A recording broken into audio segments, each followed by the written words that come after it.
So, first of all, welcome and good Yom Tov. It's very appropriate that today's Tanya actually talks about the concept of, like it says in the Mishnah, the Alter Rebbe says that Asar Sheyeshim Va'iskim B'Torah Shechina Shorei B'neihem. That when there's 10 that are sitting and exerting themselves in Torah, the divine presence dwells between them. So we have more than 10 people here. We're all sitting together. This applies to women also. And when women sit together and they're Isaac and Torah, that they are exerting themselves in Torah, that the Shechina is dwelling between us. So what does that mean? Because we know that the Eibishter is everywhere. The Eibishter is in us. The Eibishter is around us. The Eibishter is everywhere. So what does it mean the Shechina is Shorei B'neihem? So the Shechina, the divine presence, represents our experience. We can experience something when we're with other people that we don't experience when we're alone.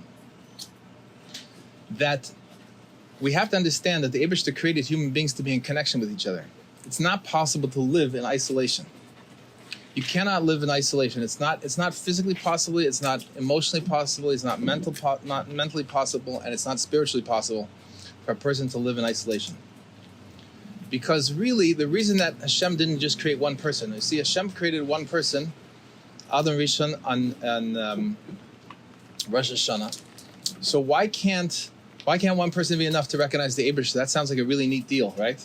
Just have one person that recognizes the Eibishter, and Hashem's taiva for Dir B'Tachtonim, that He wanted to create this lowest world with a human being that's going to recognize Him, is fulfilled by one person. Let him live eternally, and he can have this Gavaldic experience that there's human beings. And what are we doing here? So the answer is that the reason that we're here in this world is to uplift other human beings. We are here to, on one hand, recognize the Eibishter, that there's nothing besides the Eibishter, there's nothing besides HaKadosh Baruch Hu, or as the Rebbe says in English, God Almighty. There's nothing besides God Almighty. And at the same time, make sure that we share that with somebody else. Because what distinguishes a human being from an animal, a vegetable, or a stone? Anyone know? Seichel? Okay. That's one suggestion. What else? Free will. Free will. Okay, that's an interesting other suggestion. What else? Speak. The answer is, actually all of those, but the key answer is speech. And the reason is, we see that we are called the medaber. We are called the speaker. If you go the hierarchy of creation, we have the medaimim, which are things that are silent. They don't express their godliness. So a stone, the table, the walls. Then you have a tzomeach. It expresses more divine energy because it's growing. So you see there's something happening there. Then you have a chai. What's a chai? A chai can move. Its growth is not limited to one spot. It can move around. But if we were going to have a human being, according to your suggestion, we should be called the bar seichel, the master of the mind, right? Or intellect, seichel. Or according to your suggestion, we should be called the Baal Bechira. We have free choice. But that's not what the Torah refers to us. We're referred to as the Medaber. We're the speaker. Why are we called the speaker? Because our unique contribution to existence is that we're able to communicate with another human being. That's our unique contribution. You see, if all that mattered is that I could think about godliness and I could think happy thoughts, then I could be called the Bar Seichel. The one of the intellect. If all that really matters is I make the right choices for myself, then I'm called the Baal Bechira. I'm the master of free choice. But that's not enough. It's not enough that I have the right thoughts. It's not enough that I make the right choices. I have to be in communication with other people. And what's the primary thing to communicate with other people about? Okay? Now, someone just asked very politely to pass the food, right? Now, is that the main use of our speech? Well, we see that animals also, not so politely, but they also ask how to pass the food, right? If you ever watch animals, let's say we had here goats, and we have goats in Pennsylvania. Goats ask to pass the food like this. The one goat will push the other goat out of the way and try to get the food, and they make all kinds of dogs bark. Animals communicate to each other, right? Anyone who's seen animals go to the zoo, you see that animals have a communication system. They're able to say, leave me alone, I want my food, here's a good meal. Those are all things we can communicate, animals can communicate about. So for us as human beings, when we say, pass the food, please, that's not different really than an animal. I have a better word. I could be polite. I can ask for the salsa. I want the chunky salsa. I want the spicy salsa. That's very sophisticated. But it's not really anything special compared to a dog saying, please give me a bone. So what is our speech special about? Our speech is special when we talk about what is the divine, when we speak about the Eibishter. And when we speak about the Eibishter, when we talk to another human being, what we're essentially doing is we're pointing to them to see the Eibishter in their own lives. That's what it means to uplift another human being. When you show another human being that they already contain the Eibishter within them, when you show them that there's hope in life and you uplift them, that is where we're fulfilling our purpose. That can't be done by one person. It's impossible. Because one person can't uplift himself.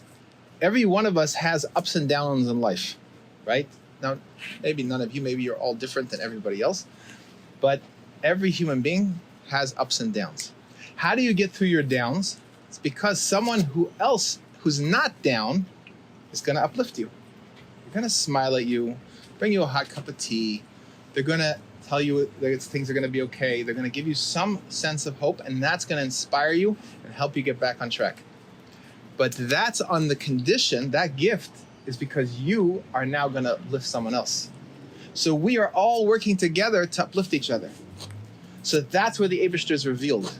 When we come together and we're here to uplift each other, then that's where the Eibishter is revealed, because the Eibishter is providing the only existence of unconditional love is Hashem's creation of us, of all of existence.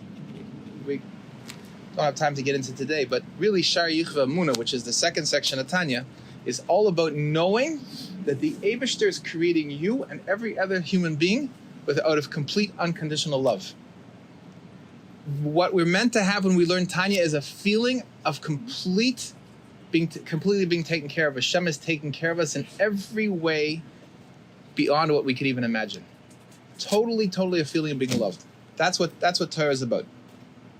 So now we can understand when we're sitting here and we're laboring in Torah, when we're working in Torah, that we are all meant to come and help support each other, to come to a feeling that the Eibishter loves us and He's taking care of us. So let's provide a specific example. So we're sitting in a sukkah. What's Sukkot really about? Sukkot is actually the same Yom Tov as Pesach. Did you know that? Can anyone tell me why Pesach and Sukkot are really the same Yom Tov? Because why? And then they happen at the same time. The reason why we said it's Sukkot. Anani are covered, right? But what are we celebrating? Right. Celebrating Yetzias Mitzrayim. Now, every Yom Tov says, if you look at Kiddush carefully and you're davening, it says, Zecher Yetzias Mitzrayim, remembering going out of Egypt. Rosh Hashanah, we have to think more about what the connection is. But Pesach and Sukkot is clearly, obviously, about going out of Egypt. So, what happens on Pesach? Pesach, we internalize the godliness. We eat the matzah. We eat the mitzvah. We take it inside. On Sukkot, we experience being inside the mitzvah. We're actually, it's the opposite, not opposite, but it's the other side of the experience of being completely loved by the Eibishter, is that whereas on Pesach we feel the Eibishter inside of us, on Sukkot we feel the Eibishter surrounding us. Now, when we sit here in this sukkah and the roof is completely open and these walls look very nice, but they're completely fragile, they could be knocked down by any wind or someone just coming and pushing up against them, we realize how fragile life is. We realize that Eibishter is taking care of us even when we're inside our fancy houses and we have our cars and we have our security guards and our armies and all this kind of stuff. But really the Eibishter is the only one taking care of us. He's the only security we have. Now, if we really internalize that lesson that the Eibishter is the only one taking care of us, then there's another part to knowing the Eibishter is the only one taking care of us. Who knows what that is?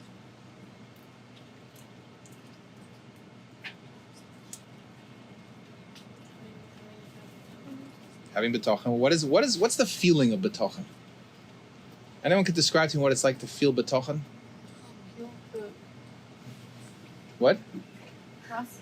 Trust, yeah, but what's the feeling? That trust is an intellectual word. What's the feeling that you feel inside when you trust? Feel. What? Feel. Secure. Okay, what does that feel like to feel secure? Relaxed. Excellent. So what happens when you're relaxed? Relaxed, when you feel relaxed, you feel like you're letting go, right? Let's take an example. We're sitting here. Was anyone worried about the food? No, because we knew that there were 3 people that went to get the food, right? Now, if I told you that the store was closed and the counselors got lost and there's no food in the kitchen and there's no food in our house and there's no bus to get anywhere and the store is closed, then what would happen? You might not feel so relaxed about the food, right?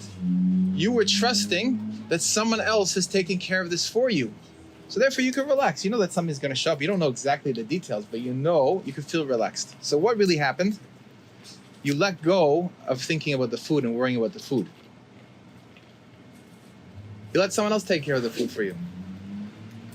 When we're worried, when we're not feeling relaxed, we think we have to control it. We have to figure it out. We have to make it happen. So really all of Yiddishkeit, every detail of Yiddishkeit is about getting us to let go.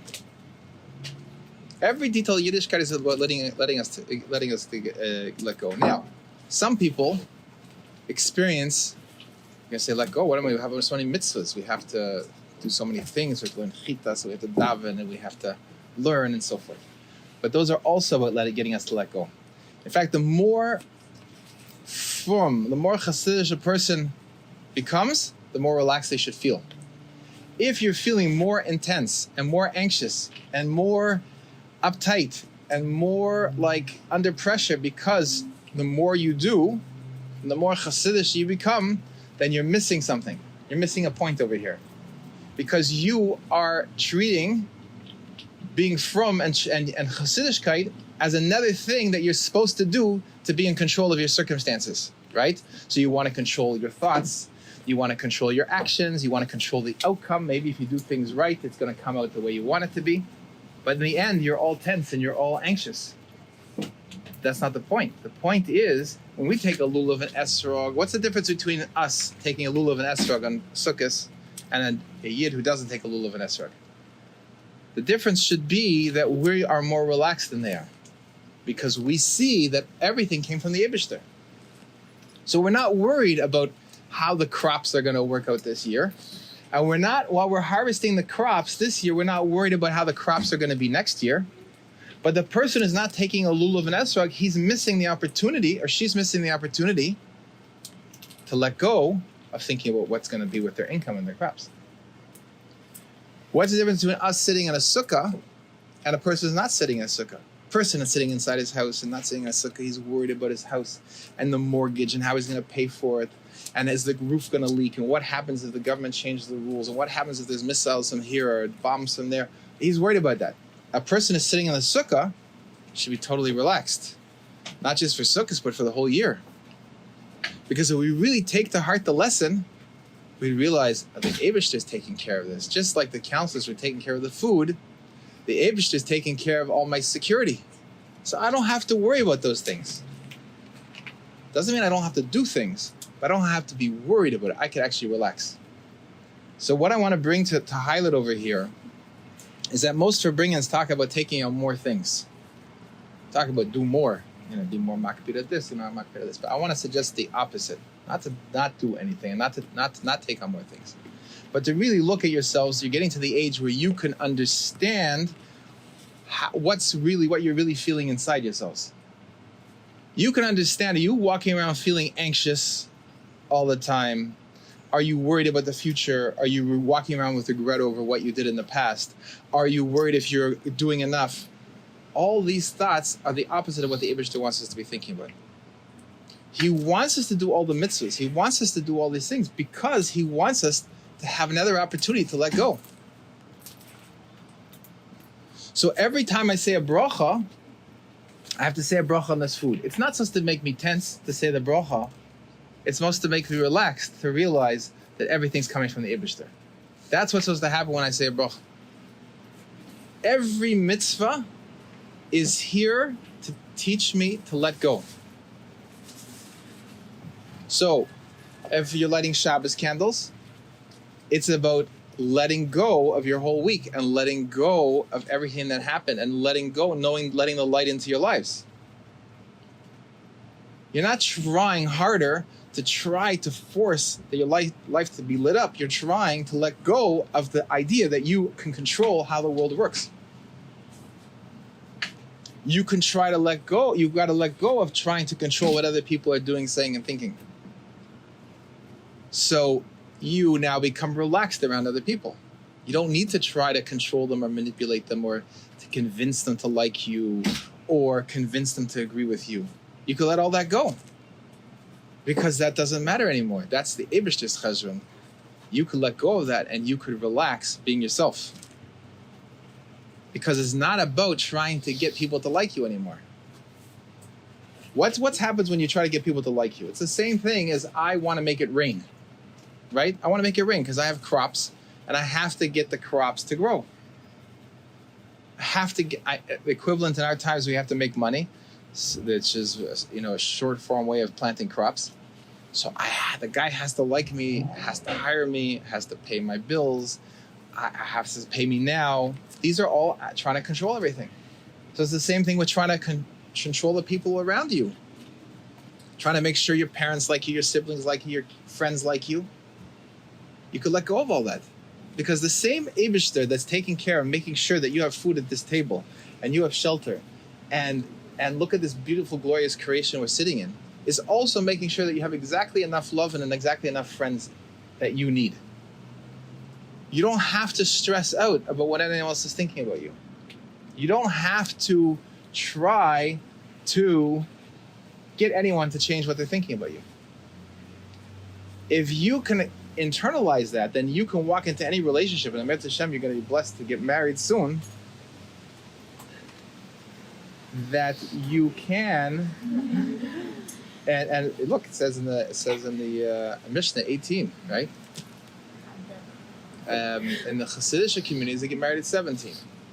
So that's really the way. That's really the way. You're now what? 16 years old? 17 years old? 15 years old? I don't know. 8? What? No, we're 14. 13 to 16. Okay, what? Our group is 13 to 16. 36. Okay, fine. So very close. It says in the Mishnah. It says in the Mishnah in Perkei Avos, Ben Chamesh leMikra, Ben Asara leMishnah, Ben Chamesh Asar leGemara. There's a 5-year gap between taking on Chumash and a 5-year gap to then be ready to learn Mishnah and a 5-year gap to then ready to learn Gemara. It says the same thing. There's also a 5-year gap if you pay attention. Ben Shleish Asar leMitzvos, Ben Shmoneh Asar leChuppah. The time from bar mitzvah or bas mitzvah for a girl is basically 5 years of preparation for the next stage in their life, which is getting married. The whole point of the time between you become bas mitzvah and you turn 17, 18 years old is to prepare you to get married, to develop midas teidas, to not go from being a child that is thinking only about yourself to be able to think about another person. You're going to bring children into the world of Mitzvah Shem, and you're going to have to think about them. So all these lessons, for example, letting go and trusting in the Eibishter and having that feeling of being relaxed, this goes to the whole process of raising a family. That you approach it from a state of knowing the Eibishter he's going to help you find the shidduch. He's going to help the marriage go beautifully. He's going to help you bring children into the world. He's going to help raise them to be Chassidish Yidden. All these things are how you want to approach life. So now's the time to be training yourself to have that approach. If you're trying too hard to grip onto things and to make sure that they're all working out the way you want at every moment, then it makes it very, very challenging. It makes it very challenging. We create all our own problems in life, but how we try to control what's going on, because it never works out. It only makes it worse. So the lesson of Sukkot is that we need to let go. we're coming out into the sukkah, we're taking this collection of imperfect plants. If you look at every esrog is different. Every one of the aravas, if you look closely at aravas, pay attention next time you shake a little of an esrog, you'll notice that the veins in the leaves have no pattern to them. It's a bunch of random, looks like chaos. It's not like a pretty maple leaf that has beautiful veins. Arava specifically has just chaos. But that's exactly where we see that the Eibishter is taking care of us. Life looks like it's chaotic. But if we go with the flow of the chaos and we just do the next right thing that we could do in every moment, we can't control what other people are doing in our lives. We can only, that Baal Bechira, that free choice is only in what we're going to think about. That's the only thing that we have control over, is what we choose to think about, what we take seriously. And the Alter Rebbe says in Tanya that we are not allowed to choose to think negatively about any other person. And if you have a thought of negativity towards another person, you have to immediately think the opposite. And I have a secret to tell you. The Alter Rebbe wants you to apply that to yourself also. If you have a negative thought on any subject about yourself, then that is completely forbidden, like eating treif on Yom Kippur. You're not allowed to think negative thoughts about yourself. Just as it's not obviously so to think about negative on someone else, it's not proper to think negative about ourselves. Imagine the Eibishter is giving us all this incredible energy to live a joyous life, and we're busy dissipating that energy thinking something negative about ourselves. So chas v'sholom. So our Baal Bechira, our choice, is to not think those thoughts. When they come to our minds, say, I'm not interested in you. Thinking, I'm not going to think about this. I'm not going to analyze it. The Alter Rebbe says in Tanya, and the Perek Chof Vav, if you think a negative thought about yourself, it's the tachbeilus of the Yetzer Hara. Doesn't matter how big the avera is that you're thinking about. It's to think about how you are and what you think about yourself is the tachbeilus of the Yetzer Hara. It shows the degree to which we have to keep out of our minds any negative thoughts about ourselves. And when we do that, then you could be Avehafta L'Recha Kamecha. Then you could see, I don't think about negative things about myself. How could I think something negative about you? So this is what we have to take to heart, and we have to be, so it all comes together, that when we, as we grow and we commit ourselves to become Erlich Yidden and Chassidish Yidden, we have to know that it comes without any liability on our part to think negatively about ourselves. We're not allowed to think negatively about ourselves. We just keep moving ahead, and if we drop the ball, we pick up the ball and keep moving ahead. And we drop the ball 1,000 times. Sassam, I heard something so beautiful. We all know that we get to this point that, let's say, I don't want to eat these crackers, and I give in, I eat another cracker, I keep trying, I don't want to eat another cracker. You keep eating a cracker, right? After a while, we give up. Chas v'sholom, we just like, what's it worth? I'm just going to eat all the crackers I want. So you might think this, how many times could I try and still go ahead with life and go ahead with the challenges I face in life? So we can learn from Rabbi Akiva in Lag Ba'omer. Rabbi Akiva failed 24,000 times. And then he tried again. And only after 24,000 fatal failures. Think about it. Rabbi Akiva, his Talmidim died because he failed to implant in them properly the proper Ahavas Yisrael for each other.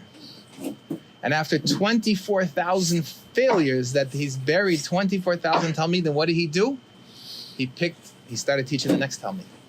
And the next 5, he was successful. So there's never a limit to how many times we're willing to work and do what the Eibishter wants, even if we think we failed 24,000 times. So I'm going to open it up to questions, but I'd like to bring 2 things to your attention. One is the card that we passed around, the tzedakah card. I noticed that people were not giving tzedakah during davening, and so we printed a card that reminds you when to give davening, tzedakah and davening. Everyone should take a card and you give it to your brothers, fathers, uncles, aunts, to make sure you're giving tzedakah on a regular basis every day, that you are thinking about somebody else.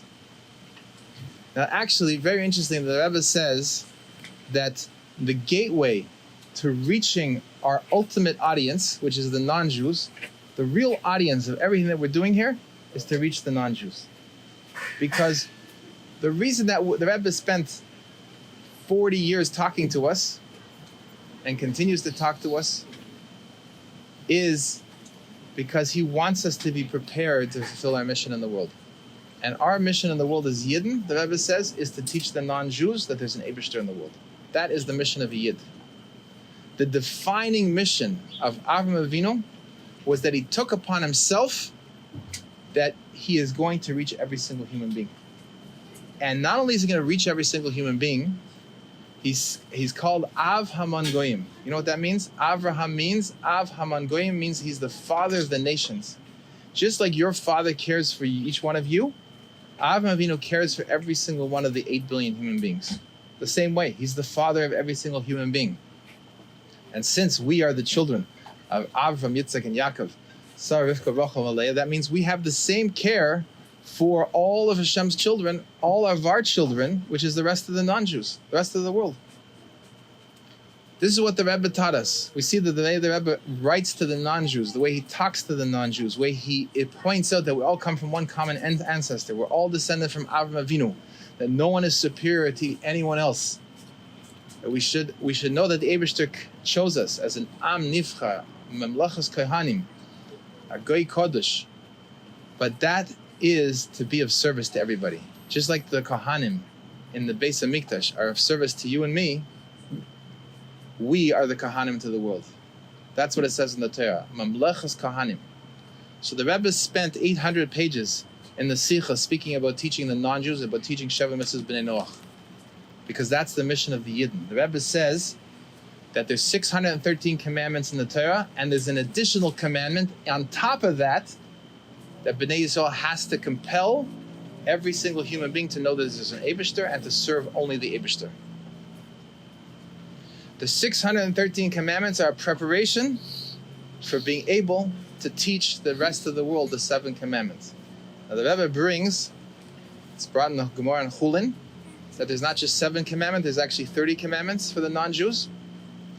The Ramam of Fano, which the Alter Rebbe cites in Geras HaKodesh, he explains what those 30 mitzvahs are. They have a mitzvah of Limud Torah that applies to them. They're not allowed to be mevazeh yid. They're not allowed to think negatively about a Jew. And many, many, many different mitzvahs. And there's hundreds of mitzvahs that apply to them.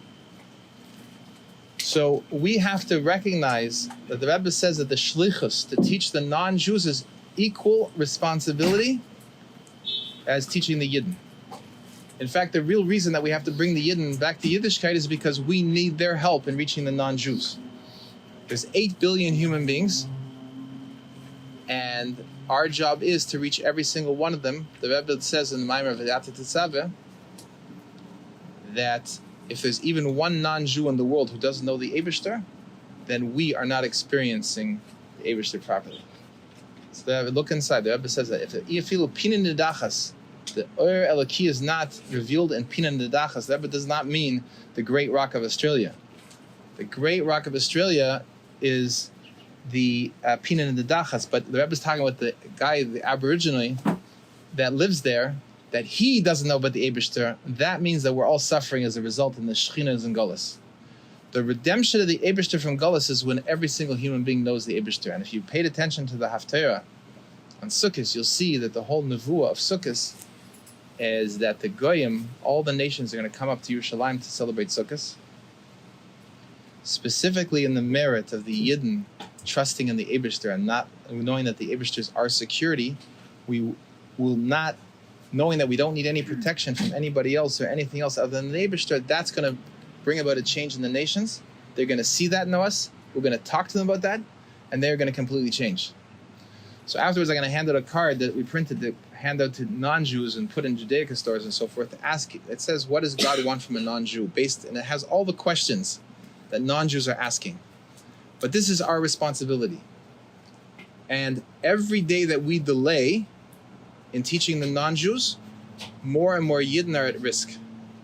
The only reason a Yiddish kin feels any attraction to what goes on in the non-Jewish world is because he thinks that the non-Jewish world has something to offer. When we show that the non-Jewish world has nothing to offer, in fact, we have everything the non-Jewish world wants to experience.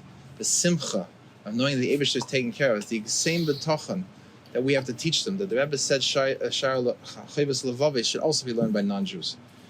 The Bashar Betochen has to be learned by non-Jews. All this form of Midas Tevis have to be learned by non-Jews. They have to know that Shabbos is the day that Eibishter rested from doing the work of 6 days of creation, because Chidush HaOlam, created by the Eibishter, is an ikr of das, that every human being has to know that they are created intentionally by the Eibishter, B'Tselem Elokim. These are the Yesodus of Yiddishkeit, my friends. This is what the world needs to know from us. But not only is the world suffering, but we're also suffering. When you show a Yid that there's a whole world waiting for them, no one has time to be involved in anything else other than spreading that message. Any of your friends that you know, or family members that you know that are busy with chas v'sholom, with alcohol, or chas v'sholom, drugs, or interested in other things that they're should not be interested in, it's only for one reason. That's because they've lost sight of what our mission in the world is. When you know that there's 8 billion human beings desperately waiting to hear the message that the Eibishter has told us in the Torah that applies to the non-Jews, you don't have time to think about anything else. You don't have time to waste your energy on being intoxicated or drugged out. And you don't have any time to feel pain of the suffering of what it feels like. A person that feels without any mission, of course he feels pain. But when you know you have a mission, that you're needed in the world, and that every human being needs to hear you speak, then you're filled with such an endless energy. That's the Rebbe's energy. The endless energy of the Rebbe is because he knows that there's people that need him. And that's 8 billion people. The Rebbe was not just thinking about the Yidden. He was working to get us, and is working to get us to realize that we're his shluchim to reach the rest of the world. If you look in Zechariah, Navi Zechariah says that in these days is going to come, and this is a mimer that the Rebbe specifically says in regards to Sukkos. Kriyamar Hashem Tzavakos, in Parak 8, Shmona Ches of the Zechariah, Pasuk 23, 23rd Pasuk, it says, the Zechariah the Navi says, this is the words of the Lord God Almighty, the God of hosts, that will come the time when the nations, 10 among the nations are going to come, and the languages of the nations are going to come and grab the tzitzis of the Yid and say, we know the Eibishter is with you, we want to go with you. We want you to teach us. And if you look in Rashi and all the Meforshim, they say that 10 from among the languages, that's 10 from 70 languages, that's 700. How many tzitzis do we wear? 4 corners. 4 times 700 is 2,800. There's going to be 2,800 non-Jews coming up to each one of us and saying, we want to know the way. But since it's not sneeze for a woman to grab the tzitzis of a man, it must mean, I want to suggest, that that's heads of households, which means each one of those 2,800 men comes with a wife and with children. And when we properly reach them, they're each going to have 10 children, which means there's going to be 32,000 non-Jewish people that you are responsible for. You and your husband are going to be responsible for 32,000 to think about everything that they need, to make sure that they have everything they need, baruchnes and everything bagashnes. This is what the Mashiach looks like. This is what the era of Mashiach looks like. This is what Melech Mashiach is going to teach the world. The Rebbe says the main chiddush of Mashiach is not that we're going to be keeping kosher and have a Beis Hamikdash. The Rebbe says they already had all that. That's not a new thing. The main new thing of Mashiach is that he's going to influence and lead the world, the non-Jews. And who's going to bring the message of Mashiach to the world? Is us. Especially if you think the Rebbe is Mashiach. If you think the Rebbe is Mashiach, you have no excuse. He's telling us clearly, go and teach this is exactly what Mashiach is going to do. Why did the Rebbe say, when he said we have to do everything, he's giving it over to us to figure out what to do to bring Mashiach. He said, we don't know what to do, Rebbe, we want you to do it. Okay, we have to do it, we don't know what to do. The Rebbe said, learn in Yonei Gula Mashiach. Why? Because if we learned what the Navi says, we would see that the Rebbe is implementing what the Naviim told us to do. And that is to be the ones who are teaching the non-Jews on how to live a life according to the Eibishter's Ratzon. That's, if anyone wants a proof that the Rebbe is Mashiach, I don't need to look at hints in footnotes. I don't need to look at what the Rebbe said about his father-in-law himself. You can look at those things if you want. The greatest proof of the Rebbe's leadership is the fact that he took upon himself to lead the Yidden, to lead the world. That's the greatest proof. And that's irrefutable, because there's nothing to discuss. You can debate the footnotes and what this word means and what this Rosh Tevis means, Mamesh means, and so on and so forth. But you cannot debate the fact that the Rebbe is the only leader in the entire Jewish history that takes everything in the Torah literally and says we now have to carry out literally what the Torah says, which is we have to teach the non-Jews. That is exactly the profile of Mashiach. And I want to encourage you all to start today, to let everyone know that this is Sukkot. I'll finish with one point that the Rebbe says. He says in this mimer that this prophecy of that the Goyim are going to come to us and grab our tzitzis and ask us to teach them, he says its main fulfillment is when Mashiach comes, but it's going to start happening now, even before the complete revelation of Mashiach. The Rebbe says that in that same mimer, that when we take the lulav and esrog together, we're actually causing achdus among the Yidden, and we're causing achdus among the 70 nations. We're actually bringing a peace in the world through our bringing the lulav and esrog together. And the Rebbe says that the 70 parim that we bring, the 70 bulls that we bring as offerings, we're mentioning in Musaf each day, that's on behalf of the nations. And the reason it's going down is because their focus on the physicality of the world is diminishing. So we get the Shmini Atzeres when there's only one bull, which represents by Shmini Atzeres that every goy is dedicated to the Eibishter. To such an extent, the Rebbe says that you'll be able to walk in the street and says, there is the Rebbe's goy. There is the Frierdiker Rebbe's goy. This is what the Rebbe says. You're going to be able to point to a non-Jew in the street and say, he is shaykh to the Rebbe. He belongs to the Rebbe. He's a chassid of the Rebbe. And that's what it means, Chasidei Umas Eilam, that a non-Jew keeps the mitzvahs because they're commanded by the Eibishter through Moshe Rabbeinu on Har Sinai is called a Chasidei Umas Eilam. Who's he a chassid of? He's a chassid of the Yidden. And the Rebbe asked each one of us to be a shliach. There's no appointment necessary for this. You don't need a territory for this. This is the call of the generation, the Rebbe said, without any distinctions or qualifications. Each one of us is a shliach of the Nasi Adar, and we do not need anyone's permission to go and teach the non-Jews. This is our job. So each one of you has a world that's waiting for you. Spread the message of hope. You need to let every one of your friends know that right now, someone who's busy, confused, and hazed out is just not aware of how vital they are in this world. All your friends that are not understanding that every second counts, it's only because they haven't got the message of how important each one of us is in this world. The mission cannot be completed with 8 billion human beings. It cannot be completed without every single Yid doing their responsibility to go and uplift other human beings. So the Rebbe says tzedakah is actually the gateway to bring all the non-Jews to know the Eibishter. That this mitzvah of tzedakah also applies to non-Jews. It's included in the mitzvah of Avodah Zarah. Anyone who doesn't give tzedakah is a Baal Avodah Zarah. It says in different places brought down in the Torah. Anyone who doesn't give tzedakah is not part of fulfilling dinim in the world. So this is the yesod of the Eibishter's creation. So Mitzvah Hashem, I'm happy to answer questions. And you should remember, with one final thought, this is the final of the final thoughts, is that the way to break out of all the limitations that you're all thinking about, how's this going to happen, how's it going to work, and who am I, and all these kind of things, and what do I know, is simcha. When we're joyous, we don't look at the details. We don't look at the facts around us. We don't pay attention to the fact that there's no roof above us and that the walls are falling down. And if you don't even know this, but there's missing some bolts over there. So it looks like it's standing, but it's not really standing, okay? So Sukkot is a time, it's man simchaseno, because we're not looking at the details. We just know the Eibush is taking care of us, and He's going to take care of us, and we're going to break through all our boundaries.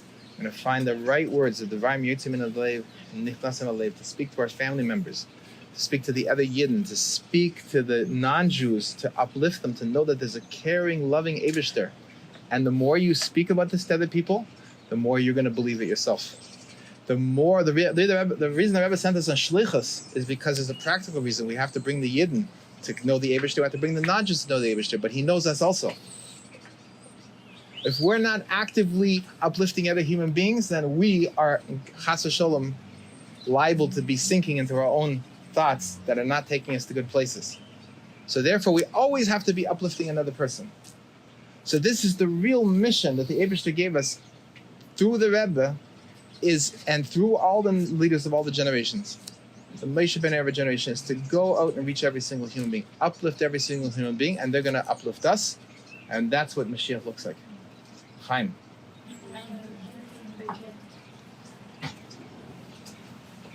We have time for questions. Anyone have questions? Or please. I see a question coming. Yeah. Like, let's say you're into this, would you think to focus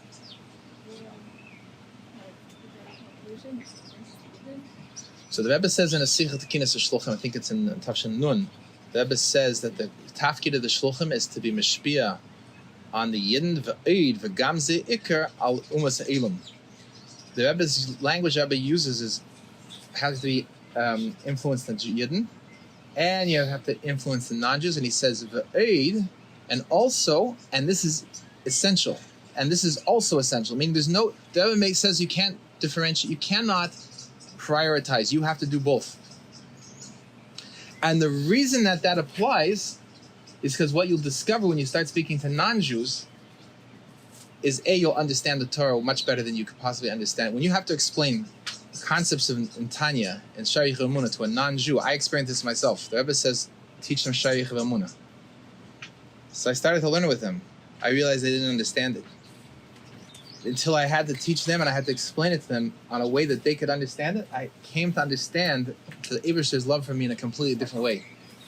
And understand why the Alter Rebbe wrote it and why he wrote it for teenagers. Sharich Emunah is written for teenagers your age, and why it's so easy to understand. It's all about a feeling. Only when I taught this to non-Jews. And the Rebbe says that when you are mashpia, you can't be receiver of when you're giving, you can't be receiving from somebody else. So you can't receive any non-Jewish influences. And I'll tell you another thing: when a non-Jew takes on the Shev Mitzvah Dinoch, he will bring or she will bring to your Chabad house 1,000 Jews, because he's not afraid to drive them out of their houses into the Chabad house, because he knows that his well-being is dependent on that Yid keeping Shabbos, on that Yid shaking lulav and esrog. I say in my shirim to the non-Jews, I say, when a Jew does lulav and esrog, he brings peace in your marriage and in your family and in your community. To the non-Jews, go out and find a Jew and demand that he do lulav and esrog. Okay, that's how the world is going to be looking and speaking to the Yidden. So it's absolutely essential. What else? Other questions? Why is it why is it not so good? So the Rebbe said that no one should believe anything that is said that he didn't see directly from him speaking or in writing from him. And unfortunately, some people that have old ways of thinking have spread messages to dissuade people from doing what the Rebbe wants on this issue. And they're confused. Just Pashut, confused. The Rebbe spoke 800 pages about this, and you will hear people, and the Rebbe addressed all these objections. The objection that was just raised is the Rebbe has a sikha where he says people are going to say, how do I have time to deal with the non-Jews? I have to deal with the Yidden. The Rebbe says that's not your cheshbon. Your cheshbon is you have to do both. All these objections were already answered. So unfortunately, the challenge that we face, and this is why the Rebbe says Mashiach is only going to be brought by the younger generation. He says that the older generation is stuck in their ways. The older generation is still thinking about the 10 Mifsaim. The mishpim that we have today are thinking about the 10 mishpim. That's what they were brought up with. This whole thing about the non-Jews and teaching the non-Jews, that's not something that's in their radar. I'll tell you a story. You know, we do matzah bakeries today. So the matzah bakery was invented by someone named Itche Gansberg. And he was a young shliach in Eretz Yisrael. And he came up with the idea he was going to bring the Yiddish Kinderlach to a matzah bakery. So he wrote a letter to the Rebbe that he's quitting shlichus because everyone, all the Ziknei Anash, all the old rabbis in Chabad and all the Chabad rabbis are attacking him as doing something that's not the way Chabad does things. And the pressure and the humiliation is too much. He has to quit. So the Rebbe writes back to him a fiery 6-page letter. And the Rebbe says to him, all these old Hasidim ever do and all these old rabbis ever do is criticize the younger generation for doing the things that they need to do. Not only should you not listen to them, but you should go ahead and increase your efforts in building the matzah bakery. And he did that, and that's why we have matzah bakeries today. So the older generation can't understand this. For them, it was hard enough to put on tefillin on people. Do you know that Itche Nemes and Shlomo Kuhn also was a pioneer? When Itche Nemes went out, he heard of Fabringen, and the Rebbe said, go put tefillin on Yid. He walked outside 770. It's a very simple Yid. He walked outside 770. He asked the Yid on the street, do you have put on tefillin today? So other Hasidim told him that he was out of his mind. But this is not what the Rebbe means. He doesn't mean go in the street and ask people if they put on tefillin and then put tefillin on them. That's insane. But that's what the Rebbe wanted. So it took a while, and then people came around to it. But we're facing the same problem with the Sheva Mitzvahs. The Rebbe called out about this, and he cried to us. And he said that if the goyim of the world had been Shemer Sheva Mitzvahs, there would not have been a Holocaust. Do you understand what that means? Do you know why there would have been no Holocaust? It's not only because they wouldn't have killed people. It's not what the Rebbe is saying a mere obvious thing like that. He's saying that if they understood that we care about them, we're their teachers, no German would have let anyone get up and speak something against the Jews. Hitler and his group would have been eliminated from the first time they opened their mouths. It would have been intolerable, and no German would have tolerated them to sit in a beer hall and talk against the Jews. They would have come in and taken care of them instantly. Because if they understand that the Yid is their teacher, providing the spiritual air, the light, and uplifting them to have good, rich lives in accordance with what the Eibishter wants, that they're Niver B'Tselem Elokim, they're created in the Eibishter's image, they can't tolerate anyone speaking against the Yidden. I got a letter from a lady in Germany. She said, Rabbi Smith, when I heard you speak, I speak in different countries, and in Germany, when I heard you speak, you cured me of my anti-Semitism. And now, every day I thank the Eibishter for giving the Torah to the Yidden, because it's what's bringing the world to what it needs to know, that there's an Eibishter in the world. This is what this non-Jewish German lady wrote. So I have to tell you something. Today there's a lot of Holocaust education, but I've got multiple letters from German people that the Holocaust education only increases hatred of the Jews. Because it doesn't tell, and the Holocaust education doesn't tell anyone about who a Jew is, what we're here for. It just talks about these poor people that were oppressed and killed and makes the Germans feel bad for it. But it doesn't tell them what we're here in the world to do, that we're here in the world to uplift every human being. So the Rebbe sees that when we teach a non-Jew, he becomes a permanent ally. And that our biggest opponents are going to become our biggest supporters. That's what the Rebbe says in multiple Maimarim. Our biggest opponent. So the guy who's waving a Nazi flag right now, when we talk to him and explain to him lovingly what a Yid really is, he will come to our side. There's no doubt about it. That's what the Rebbe says specifically. Our biggest opponents. So we don't have any choice in this matter. We have to follow what the Rebbe says. We cannot follow the older generation that is stuck and doesn't feel that they have to do it. They have all kinds of excuses. They have all kinds of stories. But they all contradict what the Rebbe said in the Sichos. And a Chassid follows the Rebbe. He doesn't follow what the other Chassidim are doing. What Itche Nemes did is he went against all the Chassidim, and he did what the Rebbe wants.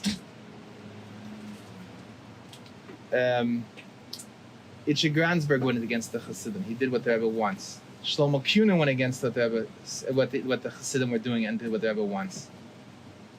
That's what And even the Rebbe, by the way, if you look back and see what the Rebbe did, the Rebbe also, in his Nesias, went against what the other Hasidim thought was the way it was supposed to be done. He broke completely new ground in everything that he did. Shlichus, Miftzayim, teaching the non-Jews. This is all a new ground. And the last, as Manis Friedman said, that teaching the Sheva Mitzvahs is the last frontier of our Gullus. This is where the answers are. The answers are in teaching the non-Jews, because the Rebbe's defined this as the final fulfillment and speeding up of the promise of the redemption. Any other questions in our last 4 minutes? Yeah. What brought you to the realization that Sharia and Brahman is for teenagers? Actually, because it says over here, Itcher Meir Gerari, who is the Mishpia in Montreal, he opened my eyes to this. But it says over here, Hanach al pi darkei. He says this is the opening of Chinuch Kotten, which is the introduction to Shaykh Emunah. It says it's written for Nar. A Nar is referring to like a 15, 16-year-old. He says the Shaykh Emunah is written for teenagers. That it would set you straight in your life, that you would eliminate any doubts that there's any other forces in existence. You would become so sure that the only power in existence and beyond existence is the Eibishter. If you get that set at this age, you would never be nispoil from anything in the world. And that's what the Shaykh Emunah is about. So it's one thing that you have to, and this is one of the advantages of teaching the non-Jews, is because when you learn it, typically you're going to get a lot of explanations, and it gets very confusing, and a lot of deep explanations. When you teach it to a non-Jew, you have to keep it extremely simple. What are the simple meaning of the words? Telling me all kinds of complicated explanations is not going to help. I need to know what is the exact simple meaning of this. And when you actually learn it that way, you'll find that it is the simplest sefer that you ever learned. And that's why it's written for 16-year-olds or teenagers. Other question, a great question. You said like that having like bad thoughts about yourself like isn't allowed. Like, is there not a concept of like it being constructed? Like you think like how bad you want that, like how you do that or something? So that's how we fool ourselves. And here it says in Perek Chavav, do we have a minute to learn Perek Chavav and the Perek Chavav in Tanya? He says like this. I asked my Mishpia, what's the derech in Avedis? What's the Aved of Tanya? How does a Yid start the Aved of Tanya? Right? We learn a lot, but how do we really do this work in ourselves? He says, it started me with this, and he says, so I said, I sounded very simple to me. I'm going to explain right now. I thought, okay, that takes 5 minutes. Don't think negative thoughts. I said, okay, what's next after that? He says, that'll take you a good 10, 15 years. I've been working on it for 25 years. He said, don't even ask about the next step until you got this one settled. Okay, the Tanya revolves around this point over here. And I've been working on it for 25 years since he told me this, and I still haven't got, I don't have any excuse to ask for the second step yet, because I'm still working on this one. He says, the feeling down about ourselves that comes from things, thinking about spiritual things. We have to take to heart strict advice in our souls to relieve ourselves from this worry about our spiritual stature. I don't even need to tell you that at the time that you're davening and learning Torah, you have to serve Hashem with simcha, in a happy, joyous heart. And if you're thinking negative about yourself, you're not in a happy, joyous heart. As holy as you think you are, you think you're holy when you're thinking about how you messed this up and you didn't do this and you're a failure, this, all this kind of thing. That is, you think you're holy. But it's not holy at all. You're actually failing to be happy. The mitzvah is to be happy. The mitzvah is not to be holy in thinking that you're bad. The mitzvah is to be joyous. So that's for sure if you're for anything, but learning and davening, you have to be happy. What about when you're not learning and davening? You're going about your daily matters. So he brings the example of a person who is a Bala Sokim, a businessman, and the Derech Eretz, people who are working in the matters of the world. If it falls into his head, right? Hashem is always sending us thoughts we get to choose whether we want to take him seriously or not. If he puts in our head a thought, nafaloi, you see, it says neifaloi, falls into his head, a thought that takes away our energy, a downing thought, or a worry about our spiritual matters, the time of our work, you know for sure that this is the conspiracy of your death energy, the Yetzer Hara. It's coming to kill you. The Yetzer Hara is not your friend.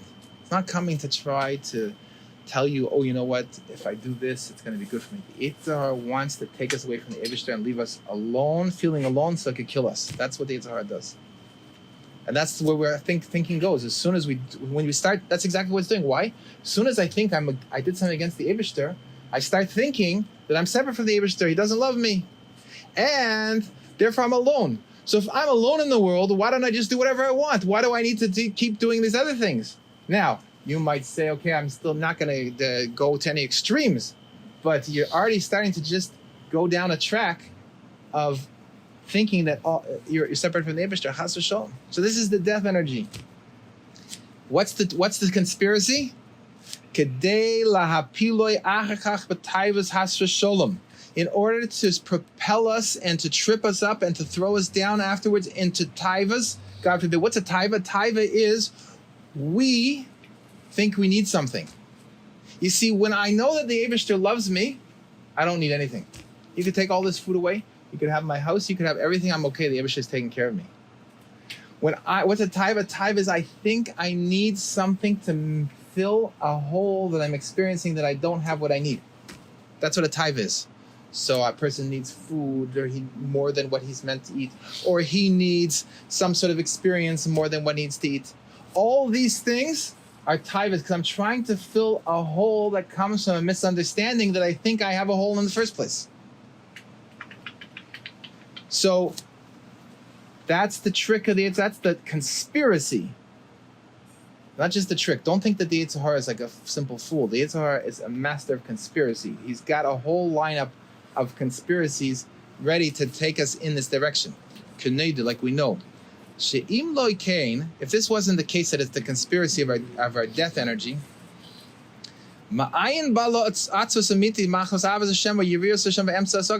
then from where comes true regret and true bitterness over what we did wrong because of loving Hashem or fear of Hashem or awe of Hashem in the middle of our work? When we're working, we're supposed to be working. If you're eating your dinner, you're supposed to be eating your dinner.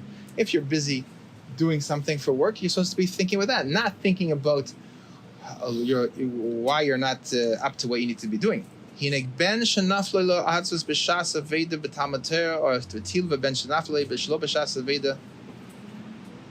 So now he comes to tell us, this is the beginning, this is the foundation of all of Tanya is our Torah B'Ksav of Chassidus, right? And this is the starting point of it.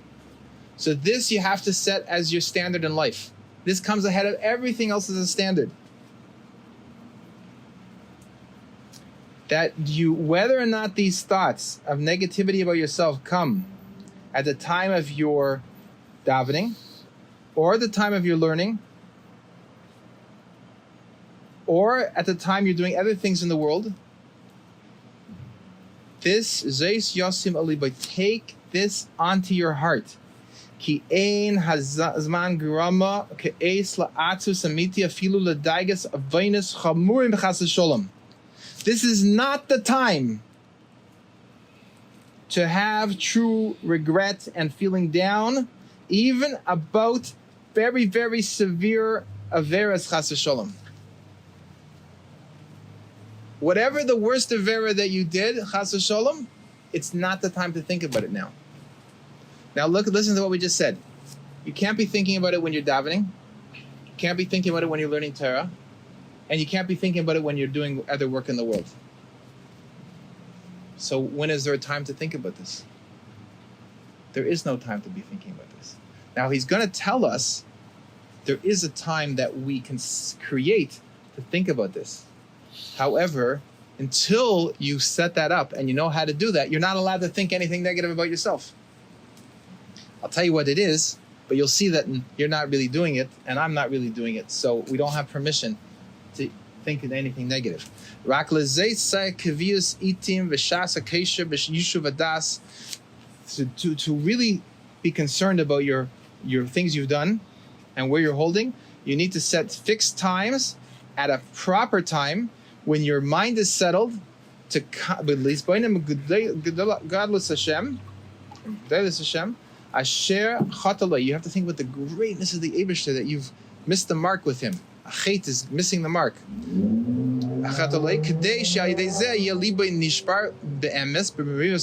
Like you're gonna come to a real brokenheartedness with a true bitterness. It's been explained. This proper time, but another place which is in Egeres Tshuva.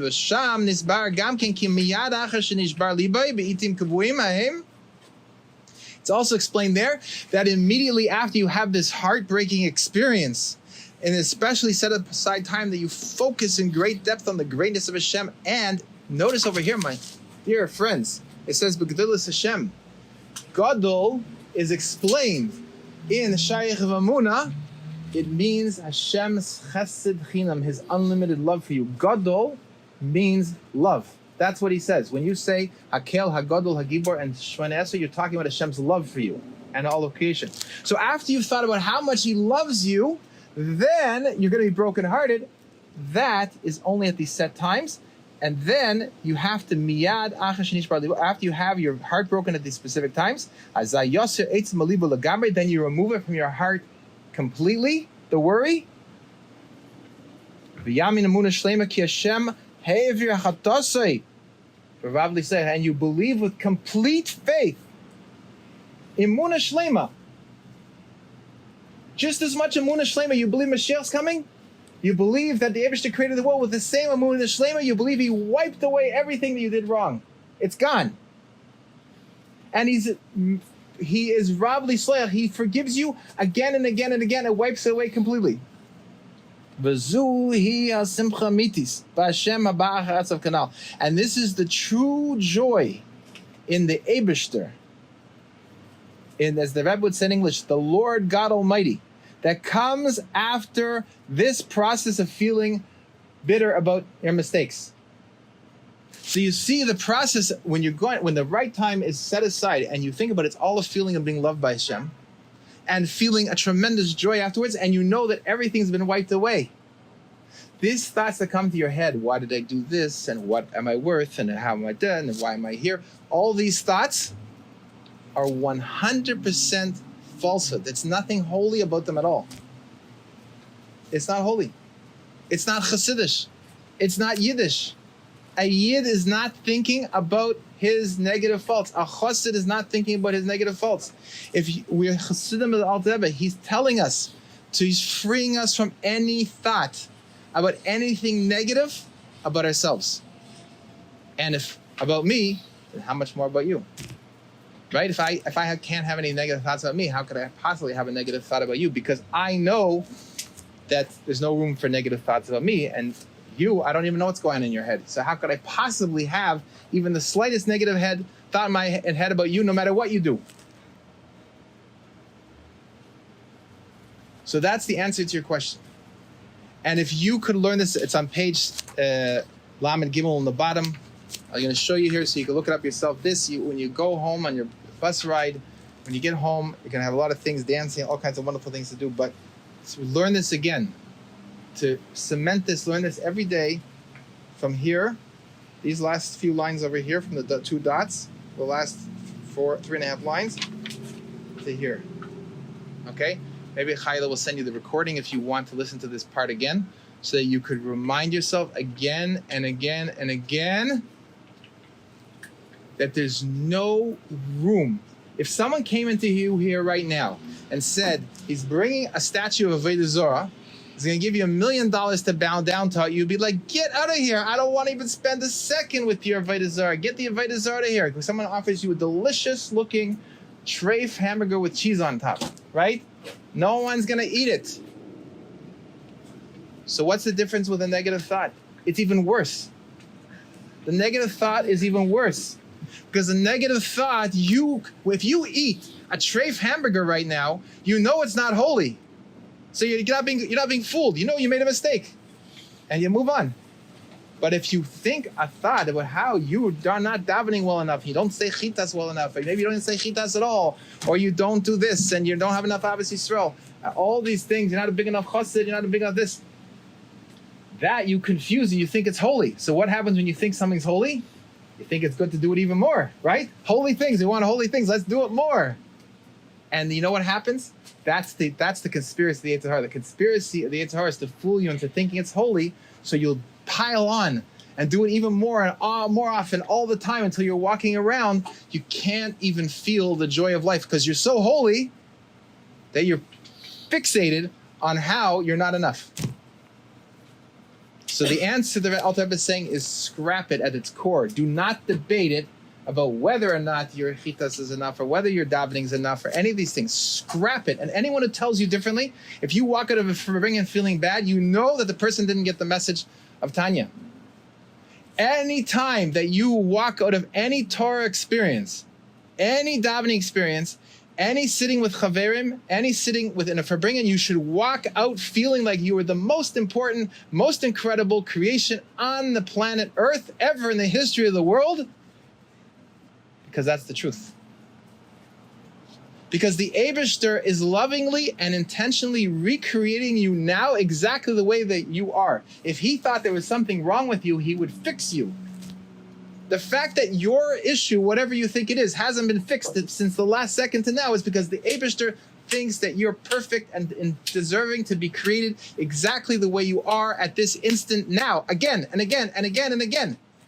So if you were created once, you can understand that. But if you're created an infinite number of trillions of times, again and again, from every second that you were born, you must be the most important creation in the entire existence. That the Eibishter is in giving all his attention to you to recreate every bit of you right now from nothing.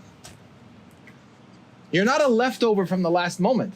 It's not like, what is he going to do with me?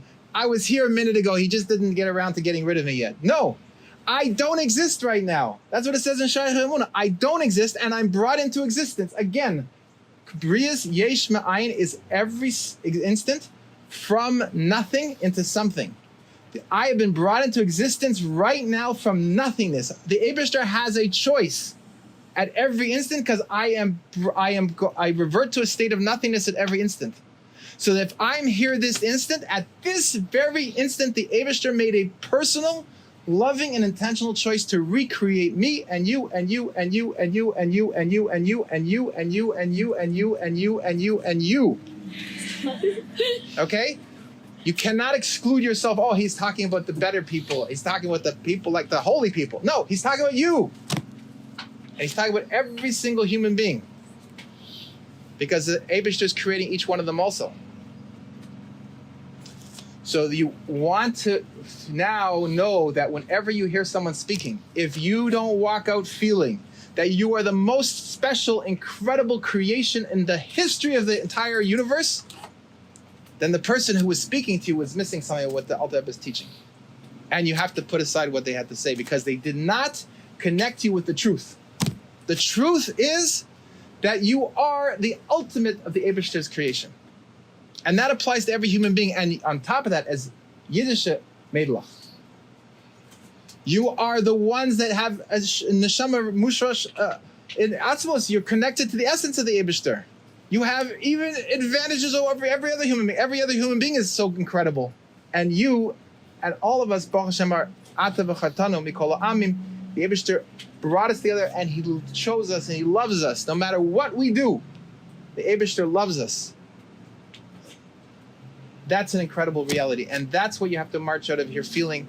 Dance in Simchas Beis HaShveva and Simchas Torah and sing and know this and take this to heart and keep reminding yourself of this. And the best way to plant this in your heart is to teach other people.